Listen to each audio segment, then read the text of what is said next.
This podcast discusses themes of mental health, which some people may find emotive, such as suicide or other adult-themed content. The information contained in this podcast is for entertainment purposes only. All views expressed are solely those of individuals involved and do not represent the opinions of any entity whatsoever with which we have been, are now, or will be affiliated. The information is not meant to diagnose or treat any mental health condition. If you're experiencing mental health symptoms, we encourage you to contact a mental health service within your community. If you're experiencing a mental health emergency, please seek the relevant support and interventions by presenting to your local accident and emergency department or contacting the relevant emergency services.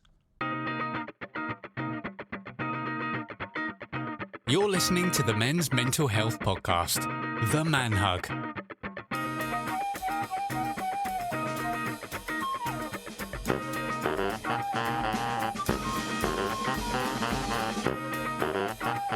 Welcome to The Man Hug, the monthly men's mental health podcast. I'm Dean McShane. I'm Dan Cooper. I'm Ian Pearce-Hayes. And I'm Conleth Kelly. Each month we will discuss a different topic related to men's mental health, which will include a guest speaker who will discuss their own personal story. And each month we will also be showcasing an organisation or charity within the Merseyside area who work within mental health to help build your signposting skills.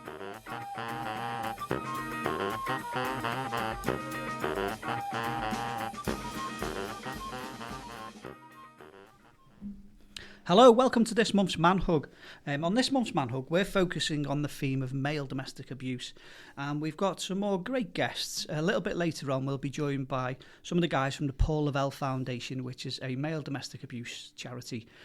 We focused on Paul Lavelle Foundation in one of our earlier Man Hug episodes, but they've now expanded and we think it's really important that we get them back on to tell us all about their new expanded service.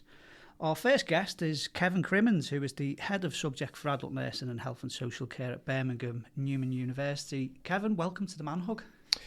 Thanks, Dean, and thanks for inviting me. Yeah, honestly, we're so made up that you've travelled all this way to join us. It's a really important subject, and we just wanted to hear your story, really, Kevin. And me and yourself, we met at the Royal College of Nursing Congress. Yep. And the item at the time was all about male domestic abuse, and you obviously got up and told your own story. So over to yourself, really, to share your story. Thanks, and thanks for inviting me on. To me, it's incumbent on people who are in a better place to tell their story and advocate for people who might still be going through things. Exactly. So that's what I'm going to do. Brilliant. And I've been receiving a lot of counselling and still do, and that really helps. And I consider myself fortunate to have been in the army for 30 years because all the mental health help that I'm accessing is arranged through the military veteran service because unfortunately it's still really, really difficult to access help through the health service. But if I think about when I was at Congress, the subject came up, and like I say, I felt it was really, really important that I get up and tell my story because exterior-wise, I'll look quite successful. You know, head of adult nursing at a university, chair of the West Midlands board of the RCN. But I wanted to say it can happen to anybody. And on the train up, I was reflecting on how I got to where I got to. Yeah. And it happened in childhood. So my parents got divorced when they were 8. Well, not when they were 8. That would be ridiculous, wouldn't it? When I was 8, my dad went off to Devon, and my mum, he didn't give any child support. So my mum had to work. This was in the early 70s. She also had to claim unemployment benefit. So I was sworn to secrecy, but I had to look after, I'm the eldest, I had to look after my brothers and sisters in the evening. And then my mum still wanted to go out on a Saturday night. And I can remember feeling all this pressure and also absolutely scared. What happens if something happens to mum when she's out and I've got all this on me? So I carried on, but I was never really happy. And when I was about 12, my mum sat me down and she said, look, I can see you're not very happy. Do you want to go and live with your dad in Devon? Now, I idolised my dad. He was a truck driver, so he used to take me away, and he was always the good parent, if you know what I mean, because when he was around, So I said, yeah. And I hadn't thought it through that it was only me going, not my brothers and sisters. But I said, okay. Went down there. He had a new wife, and she had 2 younger children. And they both said, it's probably best if you don't go back and visit mum and things like that. So I was sort of almost cut off straight away. And then after about 6 weeks, they said, actually, we're emigrating to Canada. We'd love you to come. And obviously, 12-year-old me, wow, I've never been on a plane before. This is going to be really cool. So went to Canada, and that's where my stepmother, Christine, started to show her real true colours with lots and lots of subjugating behaviour. I was treated very, very differently from her 2 children. And my dad was quite a weak man, and therefore he wasn't advocating for me at all. We started off living with Christine's parents, who were lovely, absolutely lovely.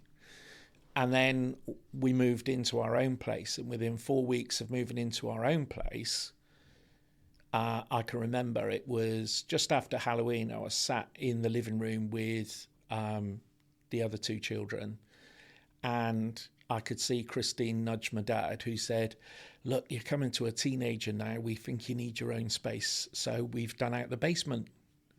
So, oh, great. Went down. Next day, came home from school, went down there, came upstairs to watch a bit of telly. Another nudge in, no, now you've got your basement. We think that's where you need to spend your time. So I was then in Canada on my own,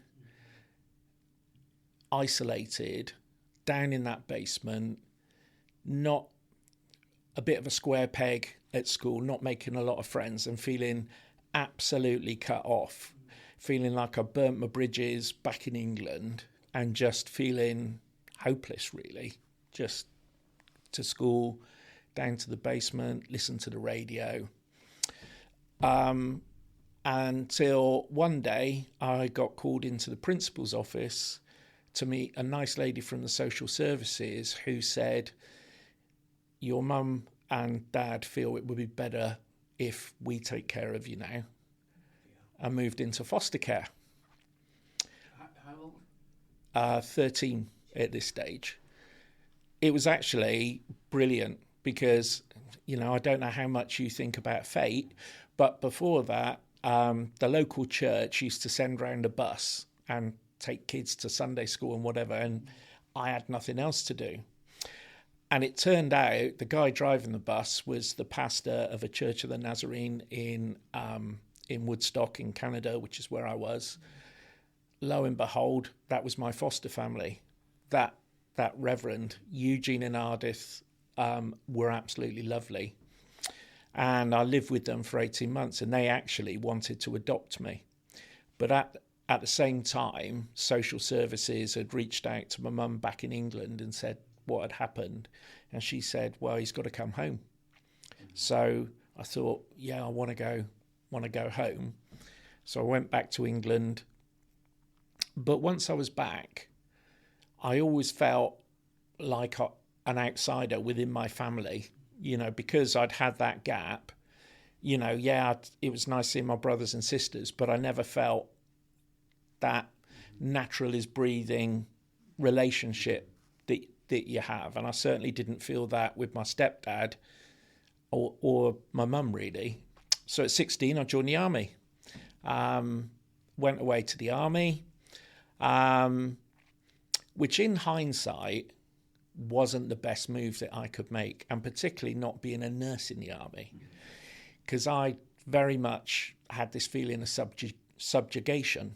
So anytime anybody was really stern, it took me straight back to being in that basement in Canada. So my self-worth was never brilliant, but went through apprentice college, I started out as a pupil nurse, which was what the nursing associate is now. So it was second level nurse. So I started out with that, and lo and behold, people were nice. I couldn't believe it. I still felt, well, they're just putting up with me, but people were nice. And then this girl started paying me attention, and I thought, who's she after? And it seemed like it was me. So we started going out. And I felt so lucky that whatever she wanted, that's what we did. You know, in those days, it was forbidden for male and females to fraternize in their rooms. But it went on all the time, apart from my girlfriend. I'm not going to name her. But I thought, okay, well, that's how she wants it. That's fine. But equally, she said, look, don't be going out. So I thought, well, I'm lucky to have her, so this is what's going to happen.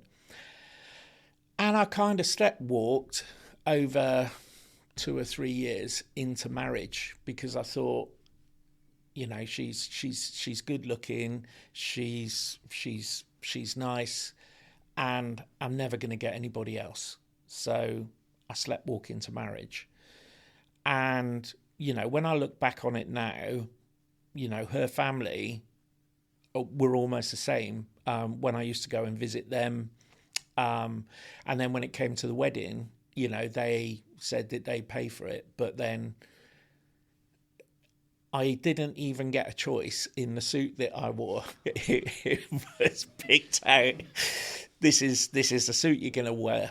And I was working in Harrogate at a medical centre for the Royal Signals up on a windy moor just outside Harrogate at that stage. And that's where the Army obviously provide accommodation. That's where we had our married quarter.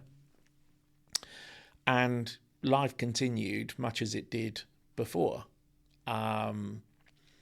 in that she looked after things like bank and, you know, knew when I was going to work.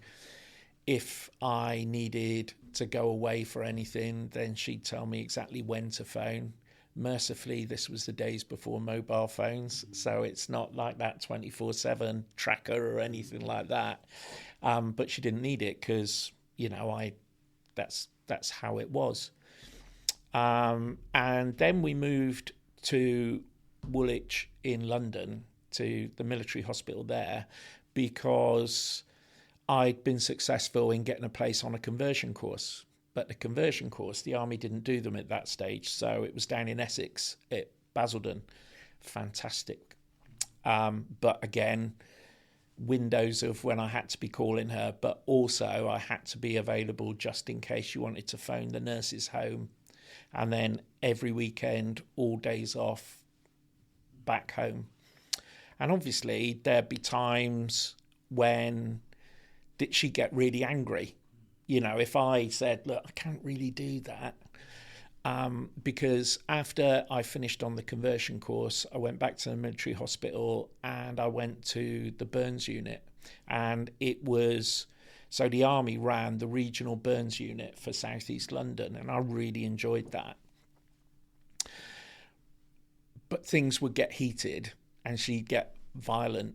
And there's no way I was going to do anything, so I'd stand there and take it. And I remember one stage I was saying, look, I need to go and do this course, and she turned around with a knife, and I literally just stopped it. And I thought, oh my God. It carried on for about 2 years. At that time, you know, I'm a rugby player, I'm in the Army, and I'm just thinking, you're putting up with this, but I just, the culture was, there was nobody that I felt I could share this with. So I just carried on. But looked for excuses to stay at work, because at work There were people that I really liked. They seemed to respect and like me. So that's what I did. And then the first Gulf War, 1989, was just starting. There was the invasion of Kuwait for the oil. Margaret Thatcher in Bush said, no way. Well, I think it was more Margaret Thatcher than Bush, but we won't get political. And the army were going to deploy large scale, first time since the Second World War. They'd done the Falklands. That's when I just started nursing. But so I was called up to go with a Burns team. So we flew out. We went to Chester first, actually, for about 4 weeks to do some training and kind of be held until... And all the time we were going, we think this is going to be called off at some stage. No question. But I was with these people and it was liberating because I didn't have to be on my guard 24/7, thinking very, very carefully before I said anything and thinking through my facial reactions and everything like that. And then we flew out to Saudi Arabia to set up the hospital, which was in a massive disused tyre warehouse, living with guys, and it was just a weight had been lifted. People would genuinely appear to want to talk to me. I still had in the back of my mind they're probably putting up with me, but I just felt this liberation and went through the Gulf War, saw some tough stuff. But I was talking to Ian on the way up that the thing about being a nurse in the military is there's a camaraderie, so that the guys that are coming in, they're your people, they're your family. You go the extra mile to really look after them, and you feel this sort of cohesive thing. And it was brilliant. Time to go home. Everybody else is looking forward to it.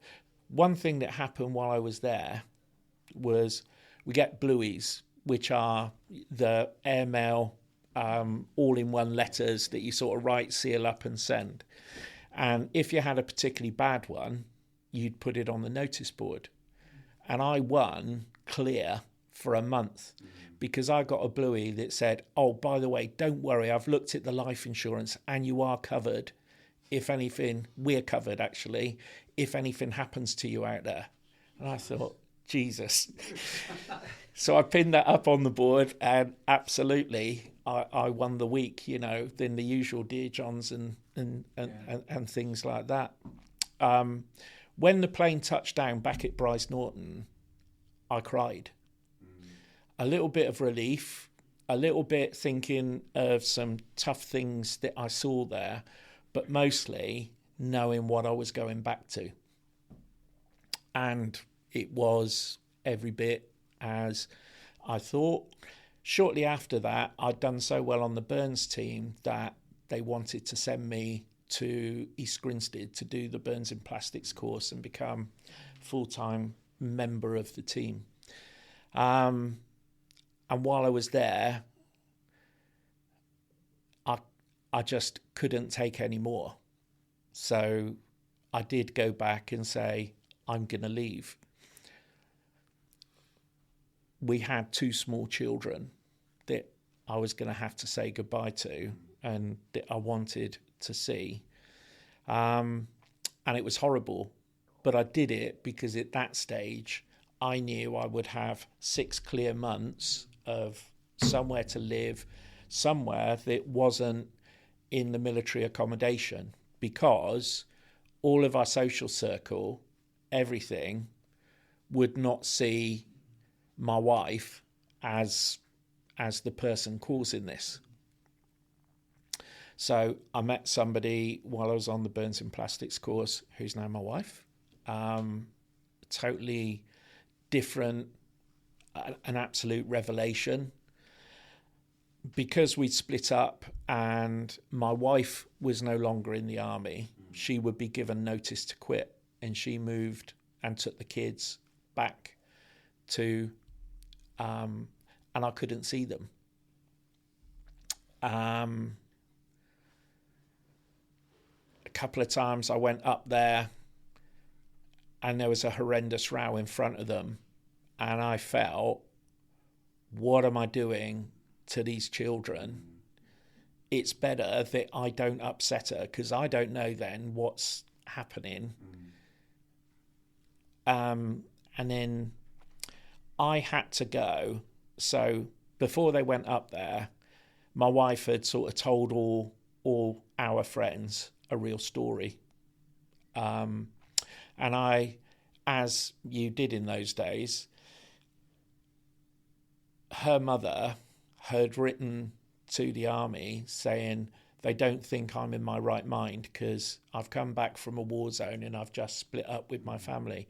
So I was made to drive to Aldershot for an interview with a psychiatrist to prove I was of sound mind.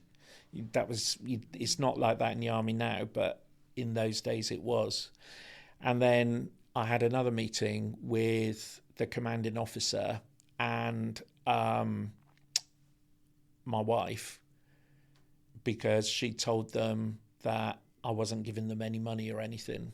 And I was able just to say, well, look, I haven't got any money because it's all going there. And I really found out who my friends were during that period, because even after she left, I was commuting to Woolwich from Surrey on a daily basis, because I was living with my now wife and then commuting to London to do my work and then go home again. And I developed a tremor, and I didn't lose that tremor probably until about 2009.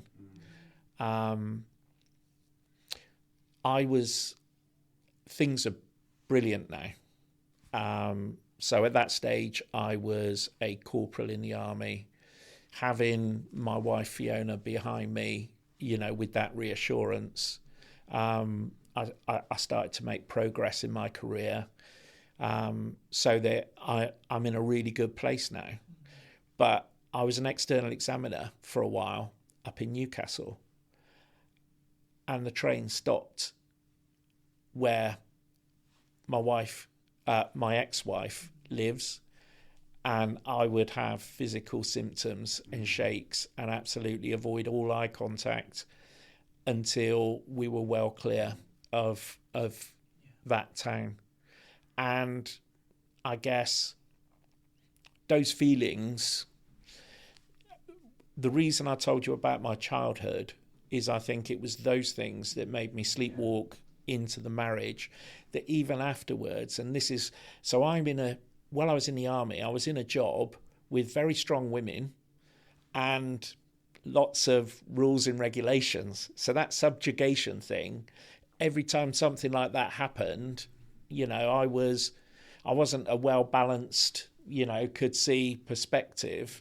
I would be sort of back down the slippery slope in that basement again. And, I have suffered with my mental health. I've got anxiety and depression. I'm very, very open about that. I take sertraline and mirtazapine every day, and mostly it keeps me on a nice even keel. That and the counselling as well.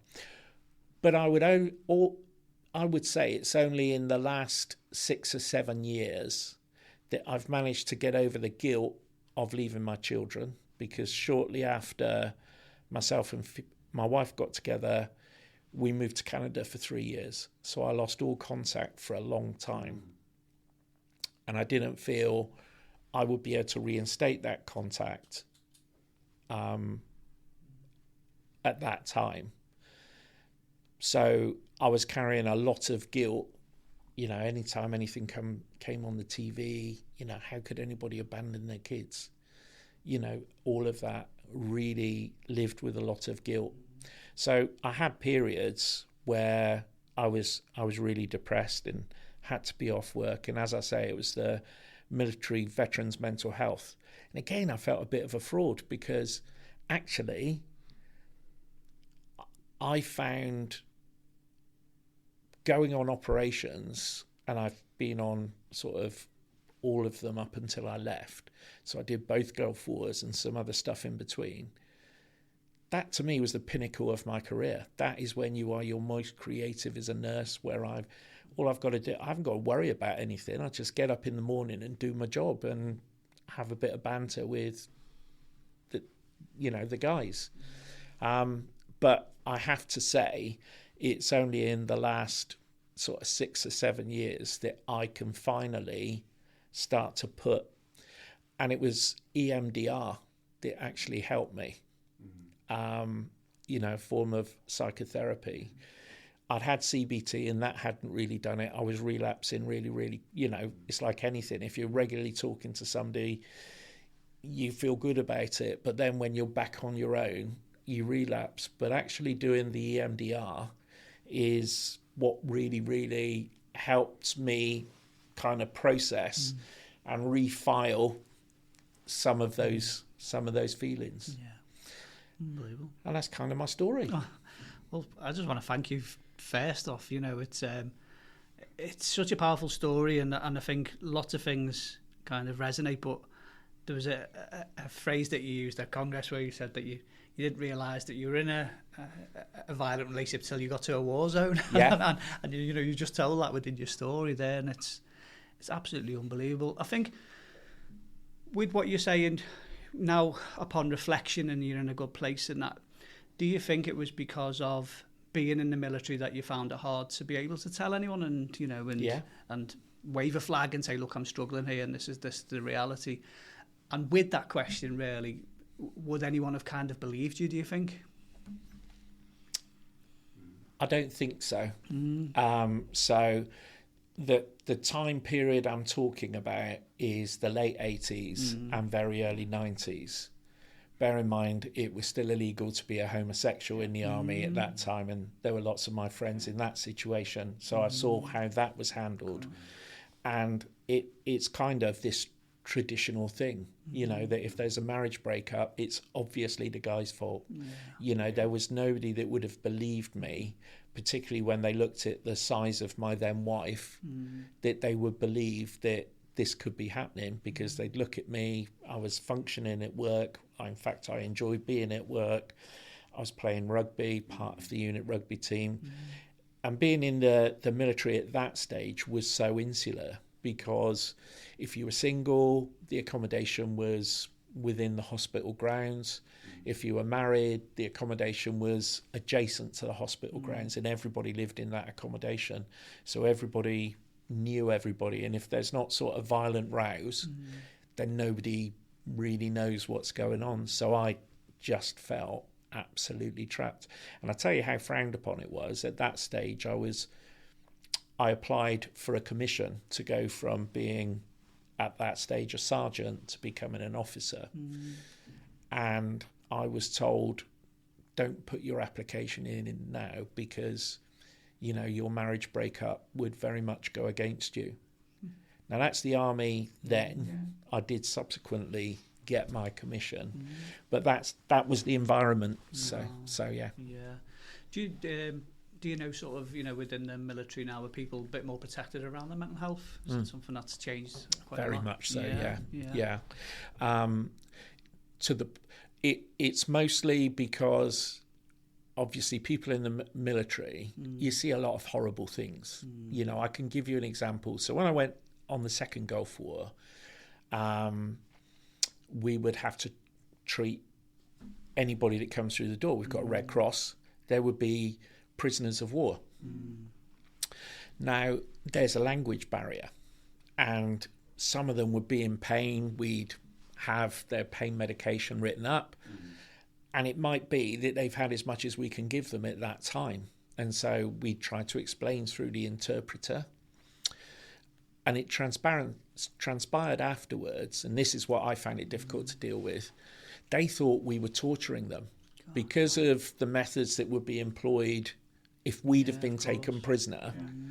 They felt us withholding their analgesia was, and trying to deal with that as a nurse afterwards but that's just a small thing. You can imagine some of the things that people see. And so mental health in the army now, when Afghanistan was running, you know, hospitals would kind of deploy as a big body of people, and they'd go and take over the hospital complex from the last people.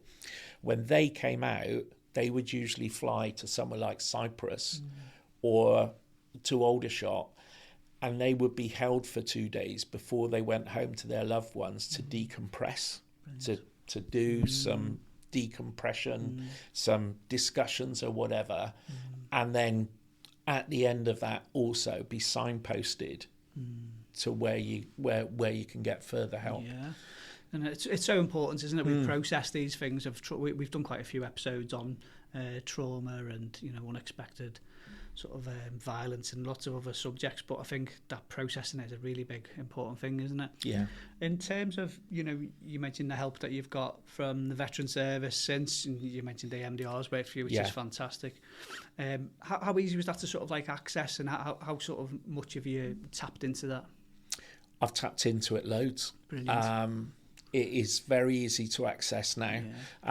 Every region, if you just Google military veterans mental health, you will get a number, and there's a regional service hub. And actually the first 2 times that I accessed help and support through them, it was actually Walking with the Wounded, the charity that provided the psychologist that helped me. I'm now seeing somebody who's directly employed by the Veterans Mental Health Service. But it's a really good system now. Yeah, oh, that's fantastic. It's really because good, one of the things sometimes it stops or is very, very difficult for somebody in the military to access mental health is the context that they have to place. It's almost like the backstory, the amount of explanation they have to get through to kind of explain what they're feeling and why they're feeling. And sometimes that can be exhausting, particularly if you're at a low ebb. So sometimes that puts people in the military off accessing more mainstream mental health. That and worrying about somebody's political views as well. Yeah. It's so interesting to hear, and I think, you know, when it sounds like you yourself have become really in control through reflection of how problems started and then what you now need to do going forward, and that, which it's everything we do on the Manhug. It's everything that we're about is, you know, educating people that you can find, as you did with root causes from childhood, and then all of these significant traumas through obviously the domestic abuse and war zones and everything else.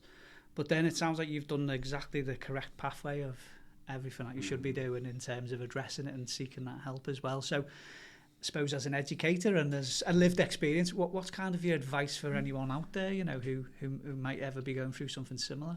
So the first thing I did that really helped me was I wrote my story down. Amazing. And I'm not one for doing it longhand. So I literally used sort of like a flow chart of when did I first feel really sad? And I kind of worked back from there and then thought, so what did that lead to? And I just did a flow chart of the life events. And where that helped is then when I did start speaking to somebody, I had somewhere to start. You know, I had a story that I could tell, and it also helped me to understand. That was the penny drop moment when I thought, why the hell did I join the army if this is the experiences that I had beforehand? But it's kind of that, and just finding the help. You know, I'm lucky that I got the military veteran mental health service, but I've also accessed charity. You know, there are lots of mental health services that you can access through charities where, depending on what you earn, they can be either free or at a very reduced rate. So I would always say, if you are feeling like that, and the first thing is you probably won't want to talk to anybody, is do your due diligence via Mr. Google, and then find somebody that you trust to actually help you access that. Yeah, that's really great advice. And then just another thing on that, you said, it's sometimes just about trialing different things, isn't it? Not everything works for everyone. We're all unique individuals. So you said, you tried CBT and that. So dipping your toe in the water, trying different things is really important as well, isn't it? EMDR was really, really funny because usually they get you to look at 2 light sources. But I was getting performance anxiety because I didn't think I'd be able to do it. So then they gave me 2 vibrating handles that I could hold in my hand and talk at the same time. But it's worked for you, and that's fantastic. Yeah. Amazing. I don't want to be flippant or anything like this, and God forgive me for saying it. You're probably one of the few people I've ever met who's probably thankful to George Bush and Margaret Thatcher, for helping you out, for starting a war. Yeah. Don't mean, I'll take that back. I do. God forgive me for saying that. But just curious, it's away from all this completely, because some of the stuff that I'm interested in is, obviously there's 5 of us, 5 male nurses. I hate saying that word, male nurse. 5 nurses sat around here, and it's just like, you said probably your background maybe led you to sleepwalking to marriage, whatever, that kind of thing. And I'm just wondering if there's any of this background business that made you go into nursing, in particular. Just I can't expect you to answer that. So one of the things that I'm unpicking at the moment is why I feel the absolute need to look after everybody I encounter, whether it's patients, whether it's students, and whether it's my team now. And I take it back, the way we're exploring is right back to when I was looking after my brothers and sisters and not wanting them to understand what was going on in that way. And even now, I always go the extra mile because I don't want anybody ever to feel like I felt. So, it's ridiculous with my students. I, will make myself available because I can remember I did my first degree at 40, and I can remember sitting at a kitchen table at a weekend trying to pluck words out of thin air to finish something. And that's why I make myself available to my students, because I don't want anybody... So that's where I think it would come from. I think there's a vulnerability in that, isn't there? Because as you said like you were 12, 13 then, and being poor role models, you said that in terms of for your mum and dad, and you were then trying to care for your siblings.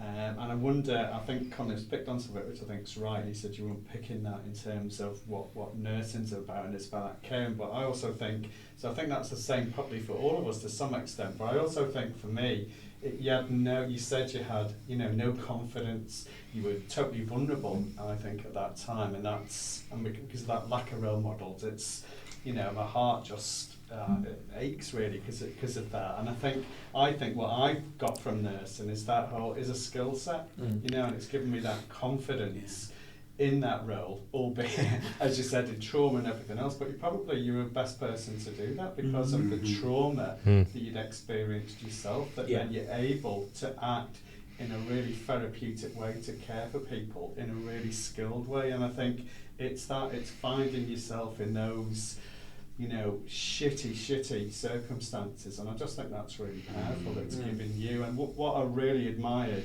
is that through that vulnerability of being 12, I think you're really vulnerable now in the sense that of sharing, telling people your medication, your journey, your experience that you still have. I just think, wow, it's such a courageous thing to do, and that's amazing really, because I think it's that you start unpicking it, what you share and not share, and actually just that story is such a powerful, really moving thing. I think it's totally agree. I Really impressive. think we see on most episodes that we all the guests are the products of their life experience, and that resonates massively with your story. I think we don't know what those products are half of the time because we don't go back and think about them until we are at the point of perhaps crisis, and that's what leads us on to mental health difficulties, isn't it? That we bury everything, and with hindsight, if we'd engaged years earlier, then we would have perhaps been able to unpack things and deal with them more at the time. But we just crack on with our lives because that's what we're conditioned to do, isn't it? But it's an amazing story, and thanks so much for sharing it with us. Thank you. Yeah, amazing. Honestly, it's just so nice to be in a lovely room full of beautiful male nurses. That's what I'm going to say. I know you said that. First time been called beautiful. I'm looking at you, Ian. I'm looking at you. Ian's beautiful. Like, you know, we're thanking Margaret Thatcher. There's something going on here. Well, honestly, Kevin, thank you so much. It's every man that comes on and tells their story, we're so blown away by it because we know the power that it has, the story, and you know, the advice you give about getting your story down on paper or wherever is really useful as well. It's something we always encourage people to do. But just hearing your journey, and obviously, you know, how well you're doing now is incredible as well. We can't thank you enough. Kevin, thank you so much for coming on the Man Hug. Thank you. And for anybody out there, it can happen to anybody, but the help is there. And the next day could be the start of the rest of your life. So, please reach out. That's so true. And we'll lead into that in a minute. Us as the host, we're going to have a little natter in a minute about the theme today. And then I say we're going to be joined by the Paul Lavelle Foundation. So if any of this does resonate with you, you'll know where to go and seek that help and support, or signpost someone if you're ever worried and you're concerned about them. It's about having that conversation with someone to be able to say, do you know what, there is actually support out there, and I'll help you find it as well. So once again, Kevin, thank you so much for joining us. Massively appreciate it. No problem. Thanks for the opportunity. You're listening to the Men's Mental Health Podcast, The Man Hug.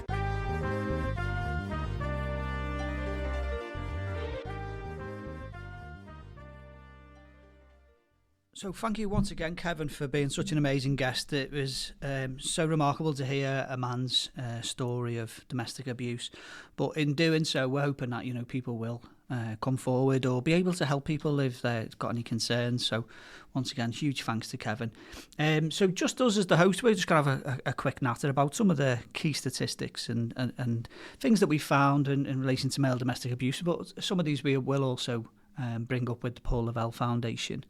I always kind of focus on what happens to the brain, and the reason I do that is to kind of normalise it, that we've all got a brain, hopefully, and at any point it can start to struggle with producing too much with our neurotransmitters, or not enough chemicals, and life-altering traumas can also do that as well. So I thought I'll just have a quick look and see what kinds of impact it has on the brain from being in sort of domestic abuse relationships. And the results are in the science world, when they look at brains under scanners, it's actually mind-blowing the amount how much it can alter the brain. Some of the key chemicals we always talk about on the Man Hug obviously are happy hormones and things like dopamine.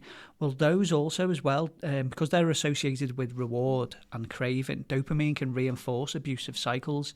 It can make victims feel compelled to seek approval or affection from their abuser, which is just shocking, isn't it? You know, it's that kind of Pavlov's dog all over again, isn't it? It's that kind of old-fashioned psychology. Oxytocin, the love hormone, is always one of my favourites to talk about. You know, you get that from stroking a dog or an animal, and that's why we have pet therapy. Or if we were also have a big man hug now, we'd have a little release of oxytocin as well.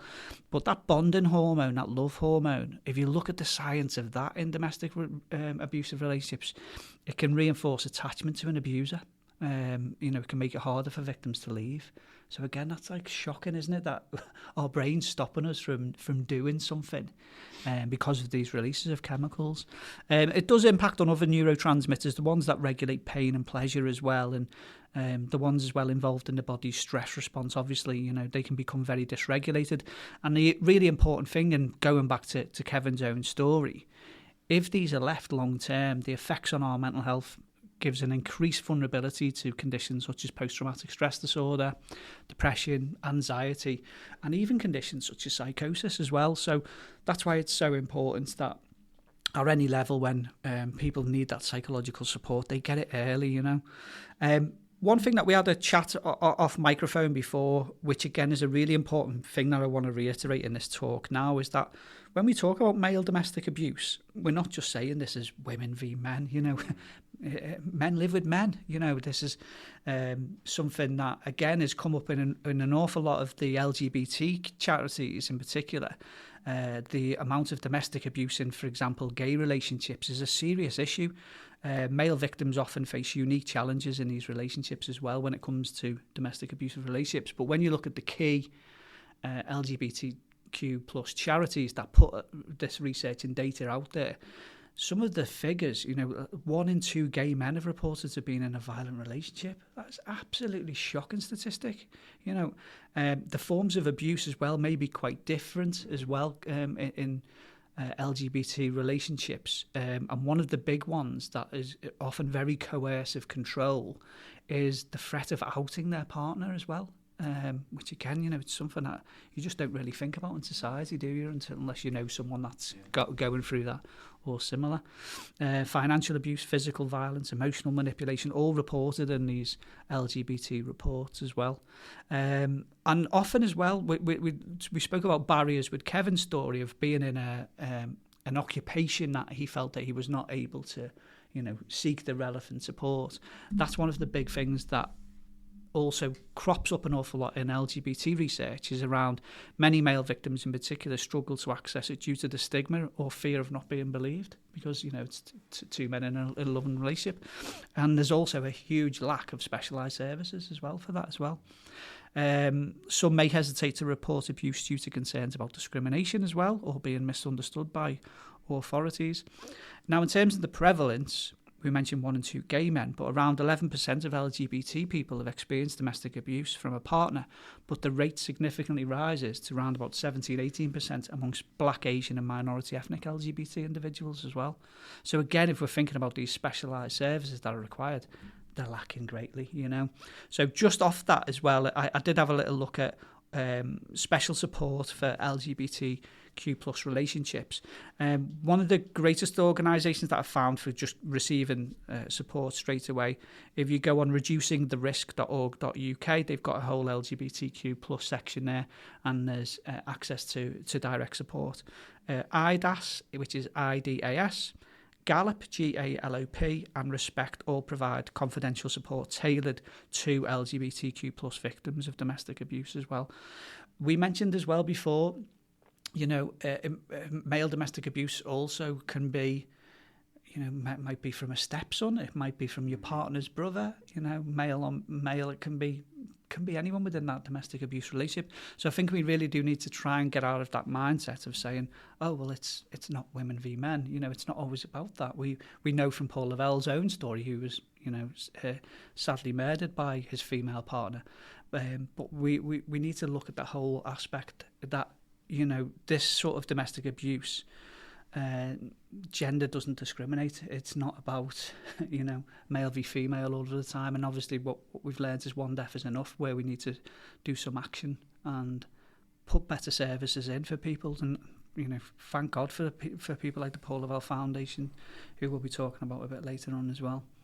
Yeah, any views on this, boys? I think you're right. I think for me it's about, one of the things that, picking up from what Kevin had said, he talked about, didn't he? He mentioned about the knife incident, but actually it's the, when you mentioned about the effects then on the brain, he mentioned about the tremor that he developed. He talked about when he went past, when he went anywhere near Newcastle, the effects there that he actually had, that he was in this blind panic.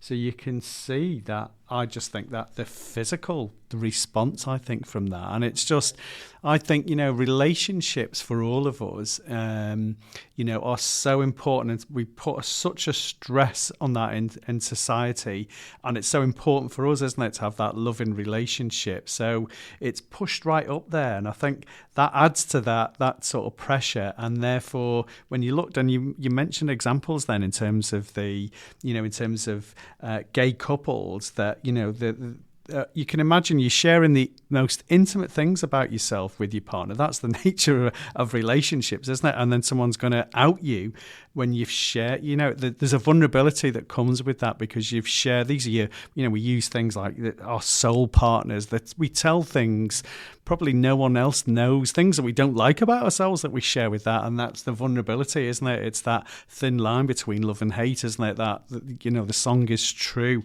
in terms of then of how that can be displayed. So it's not always necessarily a physical violence, it's that psychological element as well, and just that fear and stuff that can be manipulated then from it. I think what I was interested in terms of with Kevin's experience is just, how vulnerable he was as a young person. And I just think it starts then, doesn't it? And that's why in terms of like with her schooling, in terms of society, we need that thing in terms of positive role models about relationships and what's involved. Because as he said, the word he used that picked up 2-3 times was that sleepwalking, into it's purely because he's somehow managed through all of those experiences to reflect and to come out of that. And I think that's how we've got to try and deal with it. It doesn't matter, as you said, in terms of like being a gender-based, it's actually not, one death, one trauma is just too much, and it's actually trying to tackle that whole gamut, I think, in terms of relationships and that experience, to look at, positive in terms of that, I think. Yeah, I'm just reiterating what Ian said, really, but 5% of people over the age of 16 will be exposed to domestic abuse. That's males and females. I don't like using statistics usually, do I? I'll leave that to Conleth. And, should always be used with an air of caution, shouldn't they? But with that 5%, when you break it down, it's 6.6% women and 3% men. So you might think, as we've discussed today, that there's a gulf between the amount of men that are abused compared to the women, and that females are abused more than men. But when you look at the percentages, it's actually a lot closer than you'd probably anticipate or think. But as Ian just said, like I said, just to reiterate, anybody who's a victim of abuse, needs the support and help and guidance to be able to stand up and say that they're being abused. And that's what we're hopefully going to try and get across today with this episode. And until you feel that you can stand up and challenge your abuser, you need to that first step. And we were just saying off mic a minute ago that it's not always necessarily going to go down the road of a prison sentence, but at the very least you need to get out of that relationship to a safe place, and that takes a lot of courage, a lot of support probably. So you need to access that support. And I know Dean just mentioned a few different charities, and I think you mentioned Respect, didn't you? Mm-hmm. So when I've been looking online, that was one of the ones that I came across as well. So they do a lot around, obviously, gay relationships, but also heterosexual relationships as well. Another one, there's information out there for Mankind, Refuge, and obviously Paul Lavelle will be with us shortly and talking about obviously all the amazing support that they can offer. So it's just a case of taking that courageous step if you are in an abusive relationship to get the help that you need, and it is out there. You just need to go and get it, and hopefully break that cycle of abuse that you're stuck in. Mm-hmm. I'm very disappointed because I'm just thinking my stato crown has to now go over to Dean for rhyming all that off. Sorry.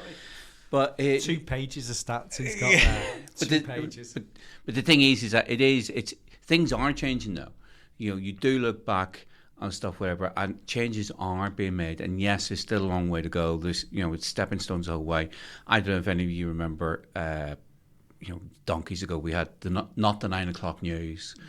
We actually had that. And I always remember one time, Mel Smith, he ran into the police station and goes, "I've been sexually assaulted, and I've been assaulted by this woman," and things like this. And Griff Rhys-Jones and Rowan Atkinson were the policemen, and they were laughing at him, like, all this kind of stuff. It was a form of abuse, and they just thought this was funny. Hang on, you're a man. Like, this is not the case, whatever.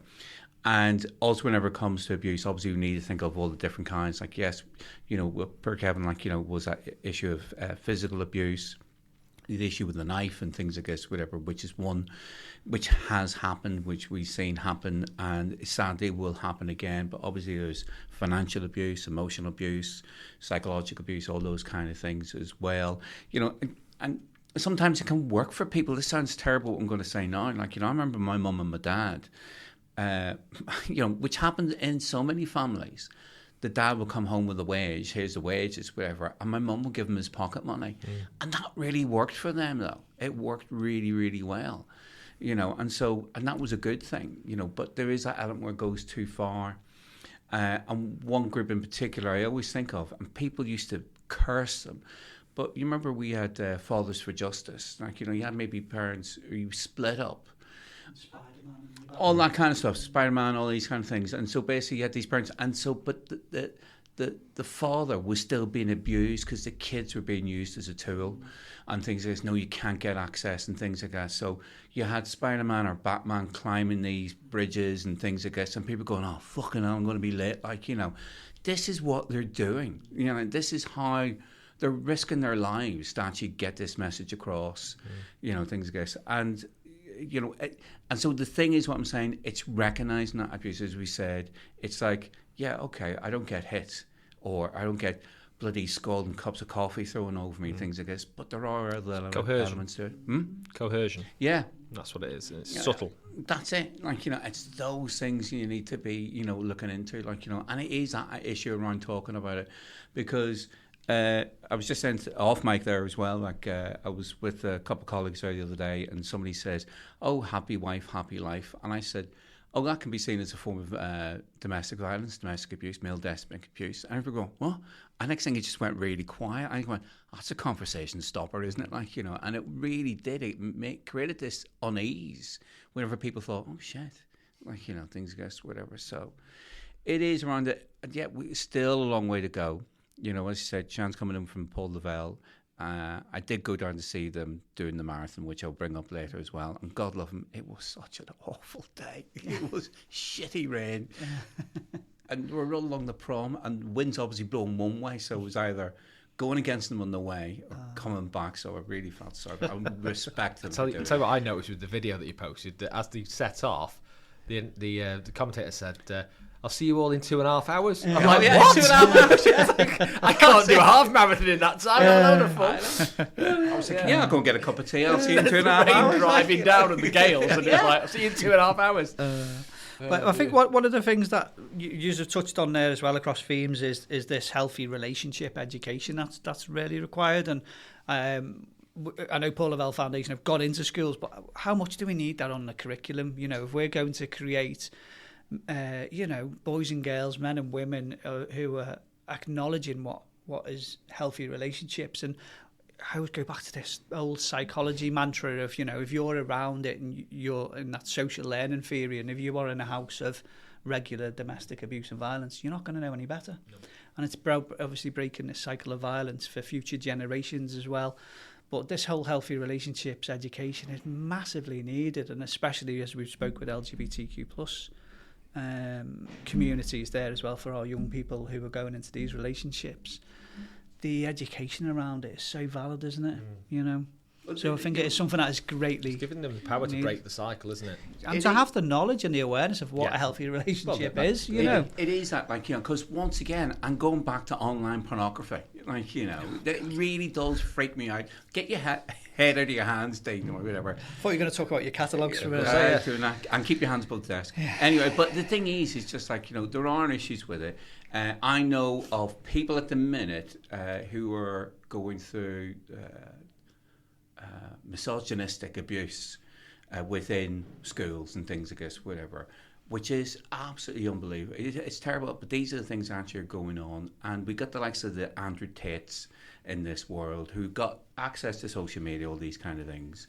The Andrew Tatos as well, a.k.a. Conor McGregor, doing it. All these people who are out there doing that, this is the way it is, this is what it is to be a man. But I know I'm going off on a different subject here, but yeah, no, you're right. Masculinity plays a huge part in all of this going forward as well, and I'm sure it's another topic that we'll soon readdress as well, because it just keeps emerging in different themes, doesn't it? And whether that is violence and aggression or... But I think again that comes back to what Kevin's story, isn't it? And it's about what he was saying about positive role models. He didn't have them, and he wasn't in a position as a child, but that's what he said, isn't it? That he felt incumbent because of the position he was in now to call that out, looking, and I think that's right. I think, and that's what we need to do in terms of, that, and that's what we're trying to do, is look at those positive role models and to call that out, that no abuse is acceptable, and then that's what this is about then, isn't it? And I think it's then incumbent in terms of, for those people who think, actually no, this isn't right, it's then finding the support and the help that's out there to make the difference. Just like think Kevin we've has just done nailed as it, well. Ian. Go into schools. No abuse Yes. is acceptable. Doesn't matter Yes. gender or Exactly. sexuality. Let's just hammer them with Do that it. one. There we are. Lovely way to round up. Thanks, chaps. In a second, we're going to be joined by the Paul Lavelle Foundation. You're listening to the Men's Mental Health Podcast, The Man Hug.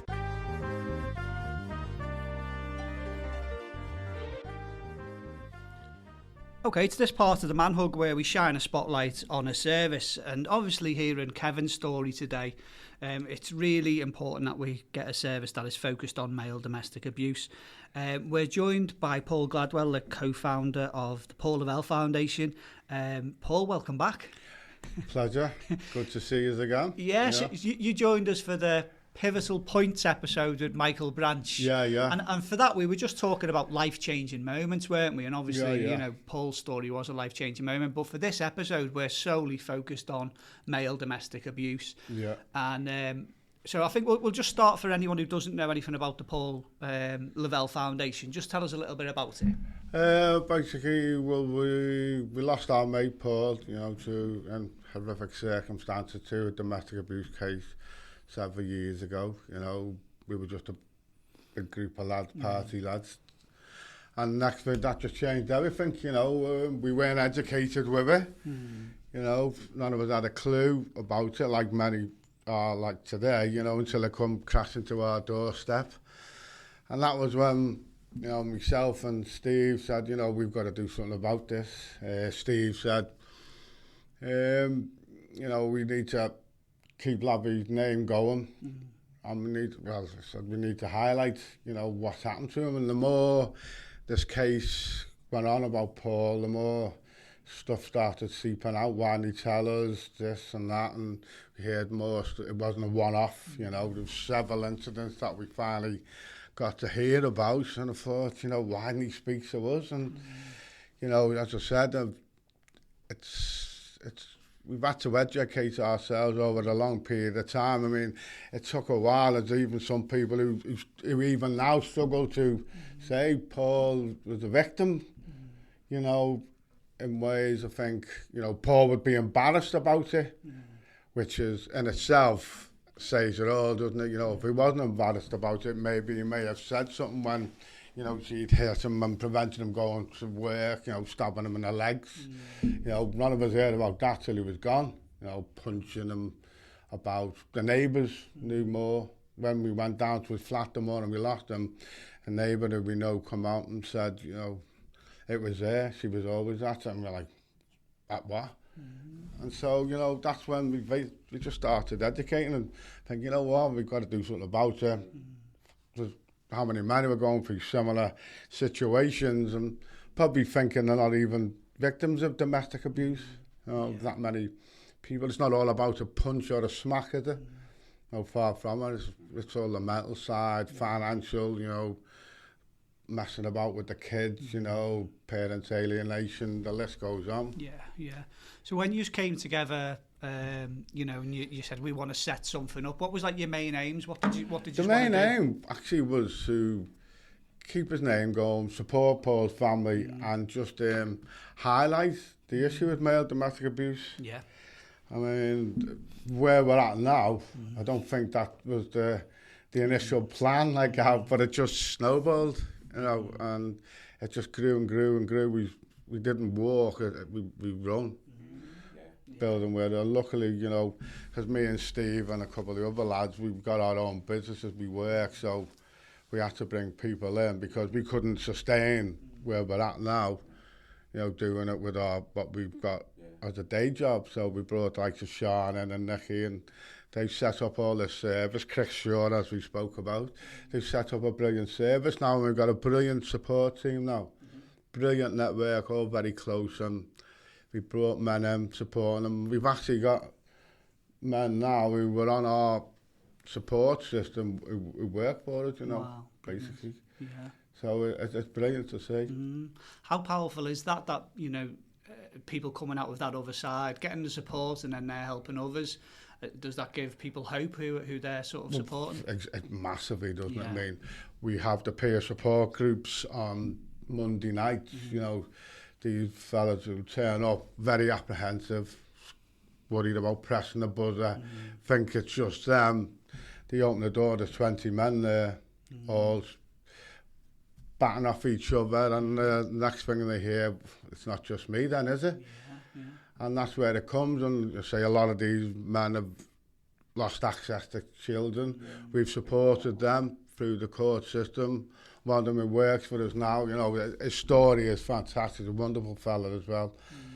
And he's got back with his little daughter, and he's running the peer support groups now. But when he's not in, because he's got a good job, he's picking up a job now as a lorry wagon driver, so he's handing over the baton occasionally now to other men who are in this peer support. So that shows you the confidence that grows just from these fellas, you know, when they're just interacting, and the next thing they're going swimming, running together, and, you know, when they couldn't leave their own house, some scared to get the bus in. So it's fantastic to see. That's incredible, isn't it? I mean, you mentioned the peer support. What else, if anyone's listening, what other types of activities and support can people access through Paul Lavelle Foundation? Well, they can, obviously you've seen all our sports clubs, haven't you? Cycling, the running. Yeah. I mean, there's quite a few fellas who run our marathon currently, you know. So they're all invited with that, the cold water swimming, what Chris does. So that's where it can lead to. We don't just help them out with regard to the domestic abuse and then drop them. We give them a pathway where they develop new friends, you know, and just a whole new outlook in life. So. And that building friends and a support network's really important, isn't it? Because we've mentioned how your only sort of like friends and support might be attached to that person who's violent towards you, might be their friends or their family. Exactly, so yeah. You might lose everything, mightn't you, when you step away from that relationship? They just open up more, don't they, occasionally? You know, so it's really, really good to see. So, and then, you know, they can start speaking more about, you know, what's happened to them, and people are always there, like, you know, people in confidence, or whether they do want to open up to a group, which a few have, you know, and it's been powerful to see. You know, I've had a couple of talks. We went to aerospace a few months before Christmas. I did a speak, but we took one of the lads there, and he got up in front of, I think there was 70 odd people. Very powerful, you know. But just the likes of doing that helps them, doesn't it? You know, and then these other men are seeing this and looking and go, well, there is a way out, isn't there? Because when they're at rock bottom of what they're experiencing, many of them think there isn't a way out, don't they? So, yeah, but it's even just that realisation, oh shit, I never even thought of that. I think that's one of the powerful things I've got from it as well, that kind of wake-up call. Well, I mean, you see, we're getting more and more men coming to us, and you're thinking, is a spiral out of control, domestic abuse? But you won't know. Is that just because they've got access to support now? So like, after Christmas, I think we had about 39 people, 39 men came to us after in January alone, which was the record numbers, you know, just to our service. But is that because it's going worse, or is it because we are here for them now? Yeah, they now know about it, where they can go. Yeah, that's it. It's interesting because, you know, at the start you said, you know, following the horrendous death of your friend, you know, you just wanted to help one person, but you know, you're helping people into the thousands, really, and the figures that's when where it's at now. I mean, some of the, you know, what I get access to, I'm on like the WhatsApp groups of the support staff and stuff, and I'd see when they're putting a message of these men, and there's genuinely that many messages you see where that basically around the lines of, I am not joking, you saved my life. And that's on a regular case. Wow. That's incredible, isn't it? You know, and that's obviously why you're doing what you do, you know, to be able to keep people safe. Sean sent me some of your stats and your data, and as I say, it's so impressive. It's kind of scary on one side that these figures are there and that there's such a need for the service, isn't it? But I think you just don't kind of give yourselves the credit and praise of what you're actually doing. You know, it's incredible. But the thing that really jumped out with me was that, you know, you're the only dedicated male service in Merseyside, but now the largest dedicated male domestic abuse charity in the UK. I know, yeah. And that's just staggering, isn't it? It is, yeah. You know, so I think it's because we're different. Yeah. You know, we're not just solely down one route. We call up, you know, like charity for the community. We help places like Clare House out, and you know, so, and we help the community out. I mean, we've been a help for ourselves. You know, there's 30-odd lads who didn't do what we do, and now lads are running marathons, doing cycling the length of Britain, and so it's that many people who benefited from it, not just male victims of domestic abuse, girls. There's so many women involved. There's more women involved than men. Yeah. You know, so, but it's so I'm just, you know, we're getting involved in a lot more stuff. You know, we're working with yourselves with regard to research, suicide. You know, bridging the gap between domestic abuse and suicide, because that needs to be, because there's so many men who will take their own life because of domestic abuse. That's involving children. I think one of the stats that was given to me, I think it's from the Mankind, and they estimate 3 to 5 men a week die by suicide as a result of domestic abuse. That is absolutely shocking statistic, isn't it? You know, and you're doing something which, you know, in essence is so simple, bringing support and open door for people, and you're getting those messages in WhatsApp saying that you're saving lives. That's so powerful, Paul. Yeah. Absolutely unbelievable. Some of the stories are horrific, as you know, when you're speaking. It really is, really. And you just don't want to have to suffer what we had, you know, as I've said. We've seen, you know, myself, particularly close friends, lads who are, you know, it's not, as I say, it's not just the victims, it's the whole knock-on effect, how it affects the family, the friends, you know. When we lost Paul, they've got lads knocking on my door, 7. Lads, the strongest lads who've never showed a slight bit of emotion, but it crippled them. You know, his family, you know, as I've mentioned, his son Joe works for me. He was gone for around good 18 months or 2 years after Paul. Now, it's a revelation. He comes away with us now, and it's just like Paul. Yeah. And it's great to see. So all of Paul's family are doing great now. You know, they get involved a bit, but you know, sometimes I would imagine they thought, I'm sick of hearing about the Paul Lavelle Foundation.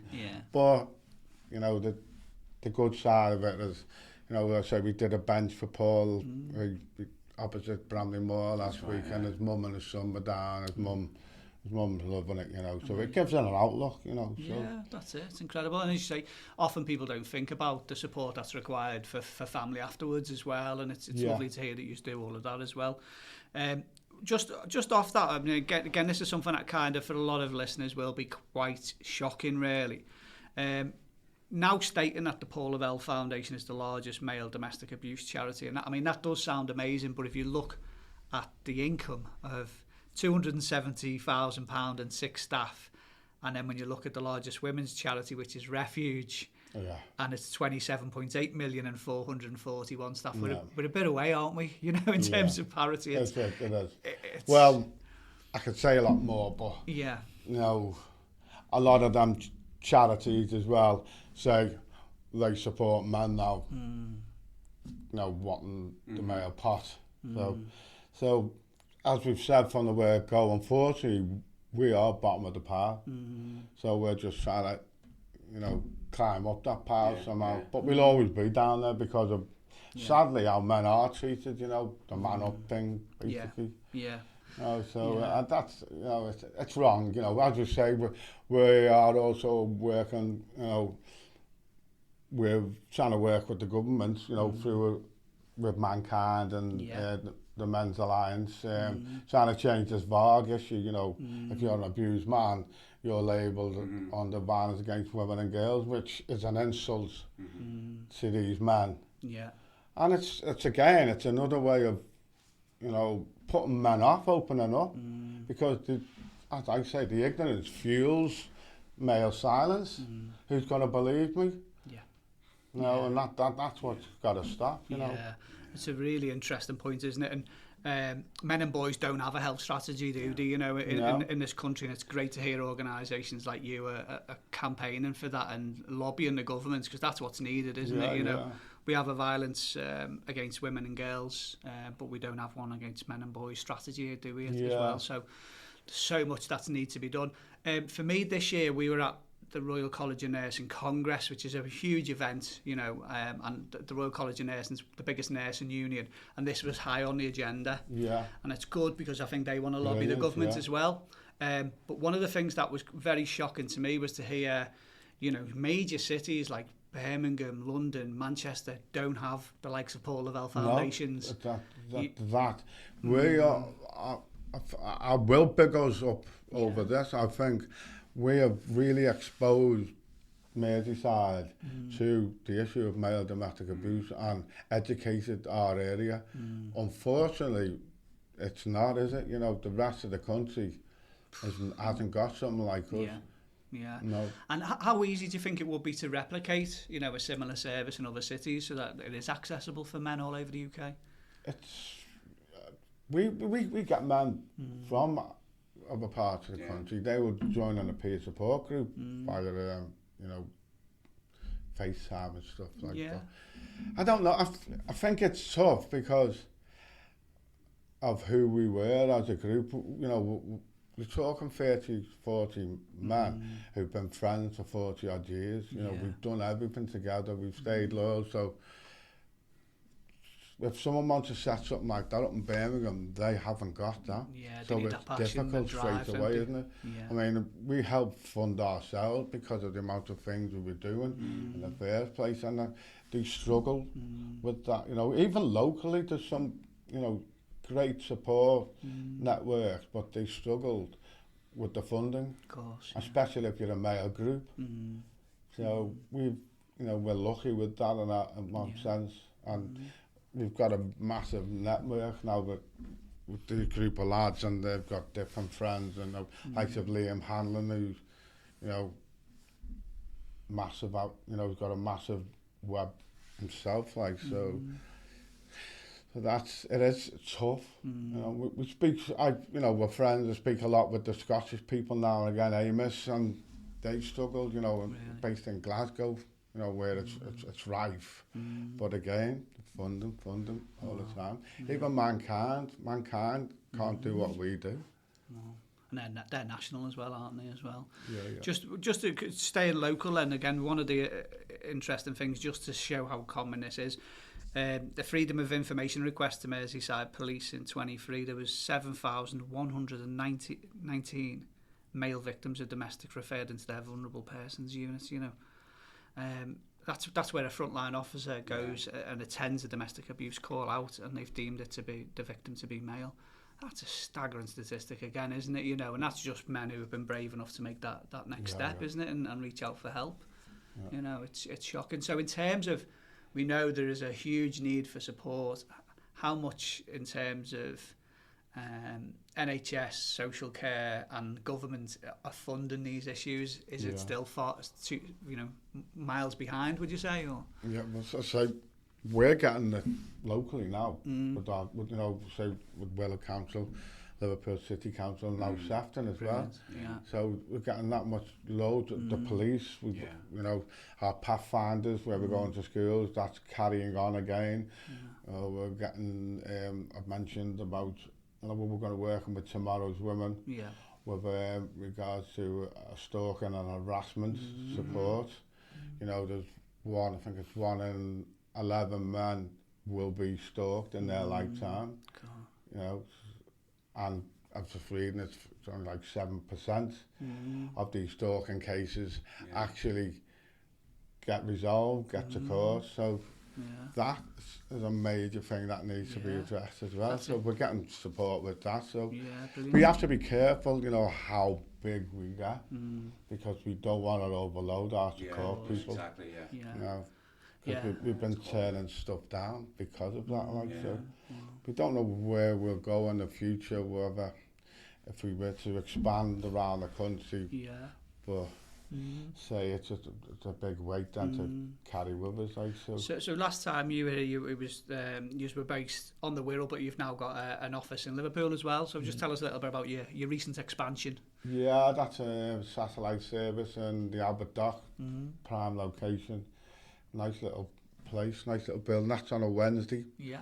You know, so people on this side of the river, they can, you know, they either contact us through the self-referral emails, which they can find on our website and social media, or through relevant agencies, you know, social workers and stuff. So, so yeah.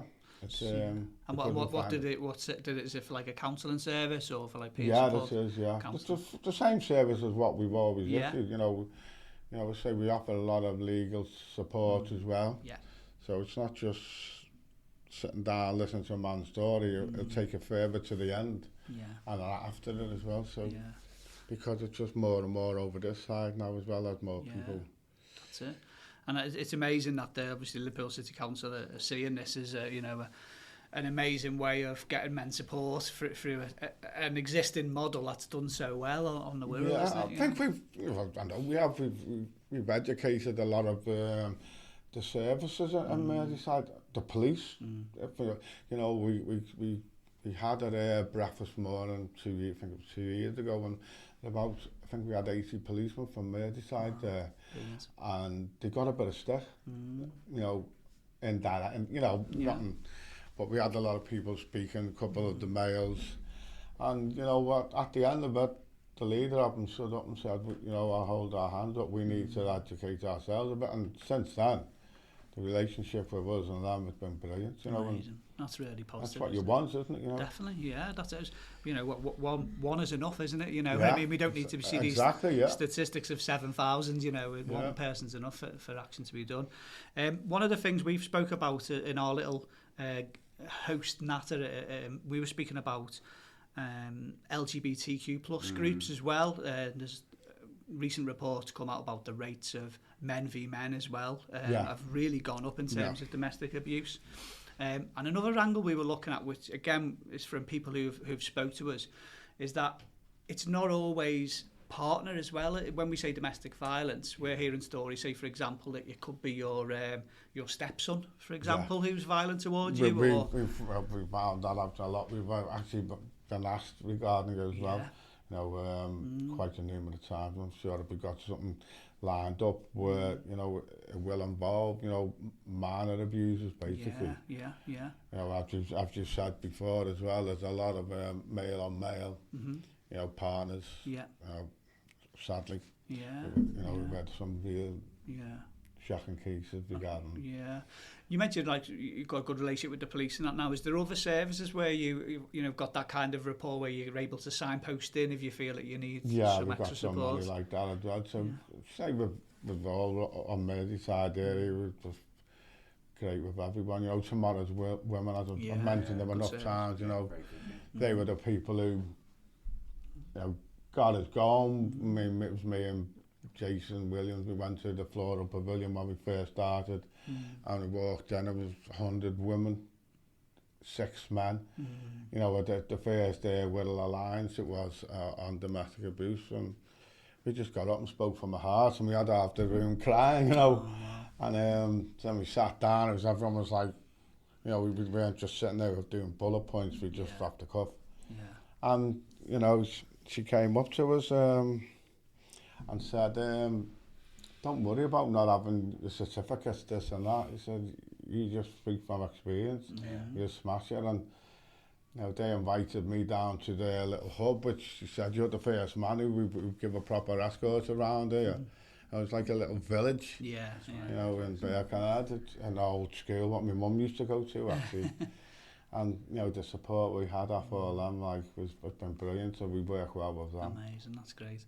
So for anyone listening and they want to either access the Paul Lavelle Foundation, or they're thinking maybe, you know, this is somewhere I could help a friend or a colleague, someone they're concerned about, and signpost them to, what's kind of the advice, how do sort of like people get if they want to come to us? Well, obviously everything's in strict confidentiality, you know. Yeah.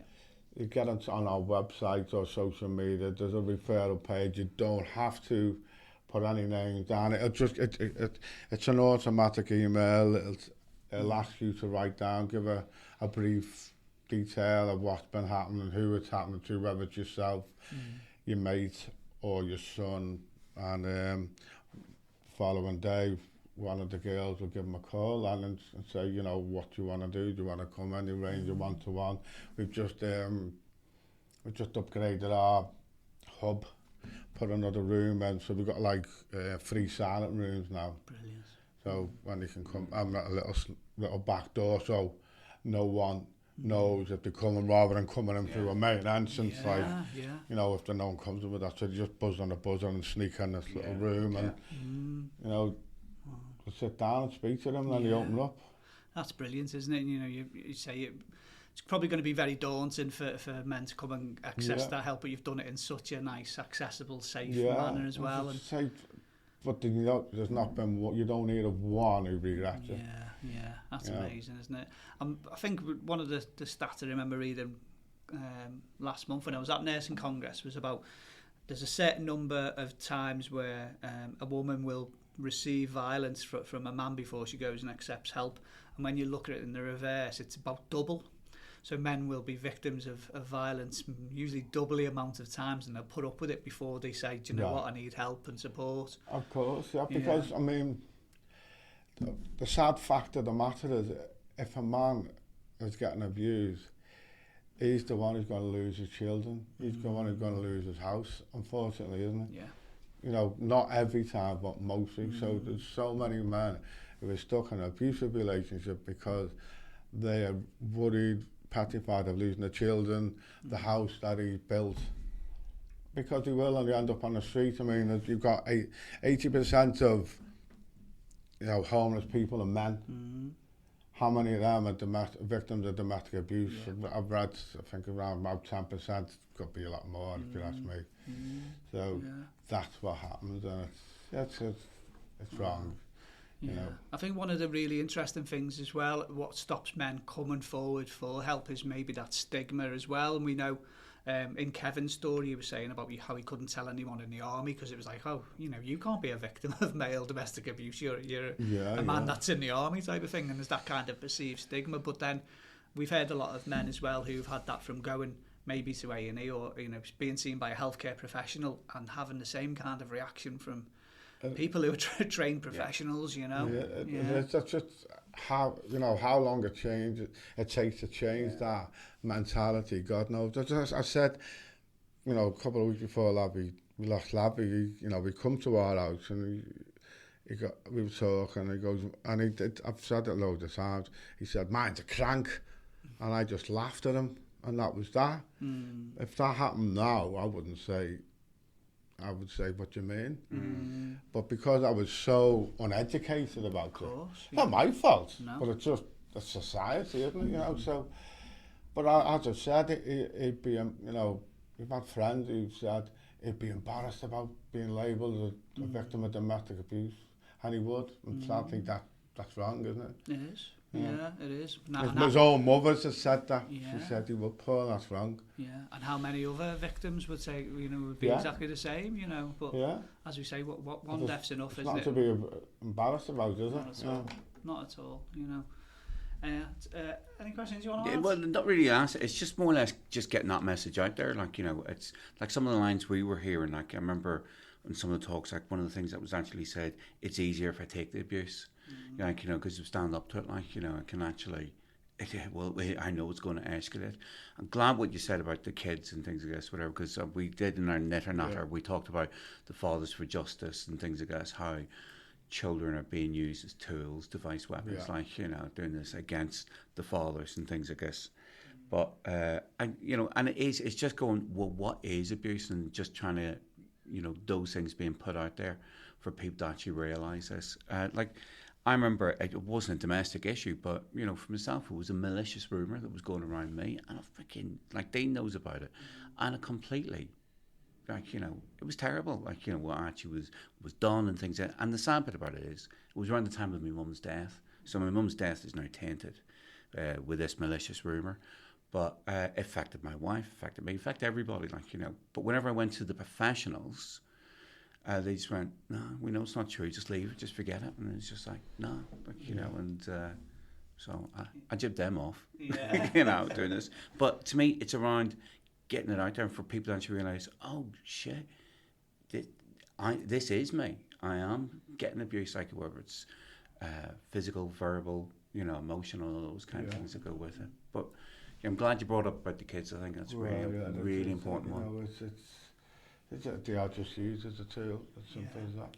Yeah. I know you guys have done stuff going into schools as well, Paul. How important is that we start to educate the next That is future? hugely important because, you know, if you speak to the girls, it's they will tell you there's a difference when they're going into certain schools, and it's, you know, what certain children will come out with.